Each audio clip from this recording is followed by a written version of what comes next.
निष्काम भाव होना चाहिए, कोई कामना नहीं रख कर आओ।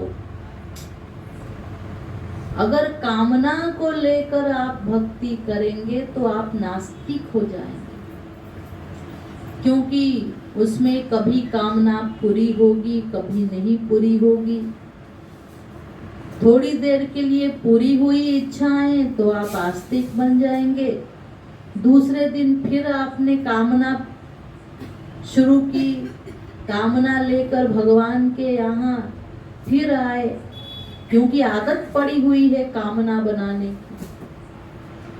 तो ये जो कामना बनाने की हमारी आदत पड़ी हुई है, भगवान के सामने तरह तरह की कामना लेकर हम जाते हैं, तो कभी हमारी कामना नहीं पूरी हुई, क्योंकि वो तो प्रारब्ध के अनुसार ही पूरी होती है या नहीं पूरी होती।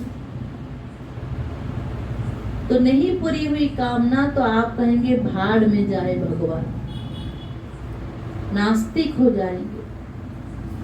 और दूसरी बात, भक्ति में जिस ऊंचाई पर हमें पहुंचनी है, जिस लक्ष्य पर हमें पहुंचना है, निष्काम प्रेम, गोपियों का प्रेम प्राप्त करना हमारा लक्ष्य है।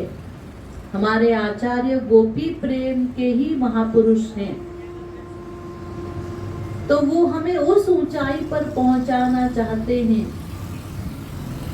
जहां स्वसुख वासना गंध लेश शून्य भक्ति होती है। तो इतनी ऊंची सीढ़ी चढ़ने के लिए पहले हमारा प्रारंभिक भक्ति तो सही हो, यानी शुरुआत में ही आप निष्काम भाव बनाइए, इसका अभ्यास कीजिए।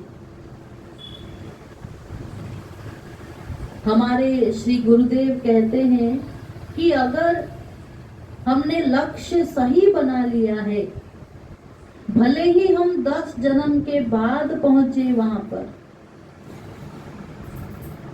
लेकिन हमें लक्ष्य सही मिलेगा। अगर हमने गलत स्टेप ले लिया, भगवान के सामने इच्छाएं रखना शुरू कर दिया, हे भगवान आज हमारी ये सुन लो, दूसरे दिन पहुंच गए, हे भगवान आज हमारी वो सुन लो। यानी भगवान को हम लोगों ने नौकर बना रखा है अपना काम करवाने के लिए। यानी हमने ये समझा ही नहीं है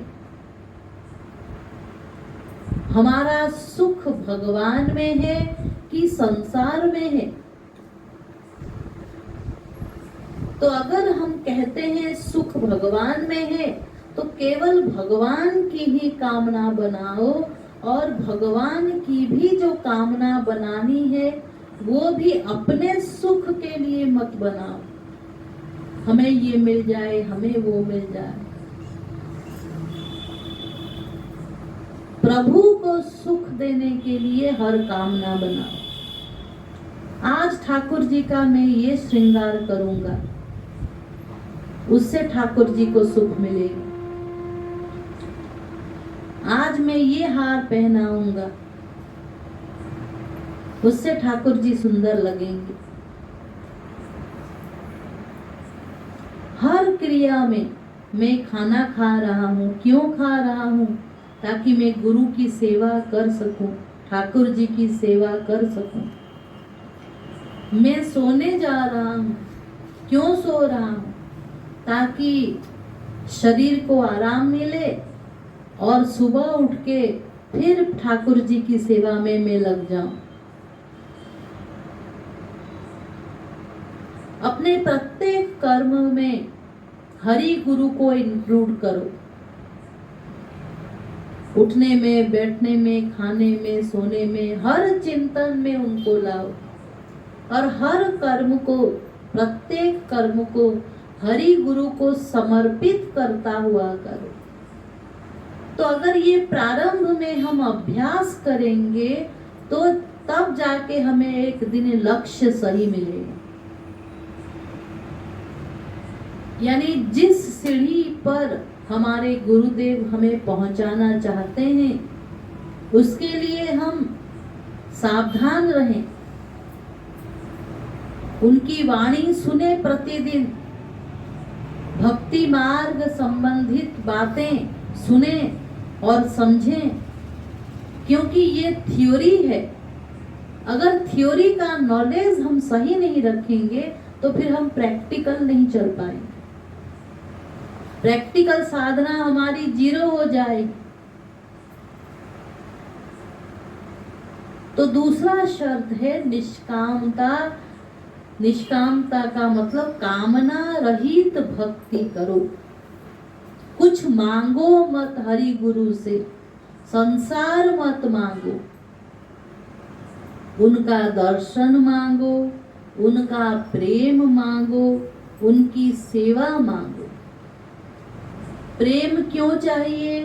क्योंकि इस प्रेम से हम उनकी सेवा कर सकें, अपने सुख के लिए नहीं, उनके सुख के लिए प्रेम मांगो, तो उस प्रेम से उनकी सेवा होगी। तो वह दिव्य प्रेम हमें गुरु देंगे। भगवान का प्रेम, ठाकुर जी का प्रेम गुरु के द्वारा हमें मिलेगा। तो ये है निष्कामता, यानी कामना रहित भक्ति।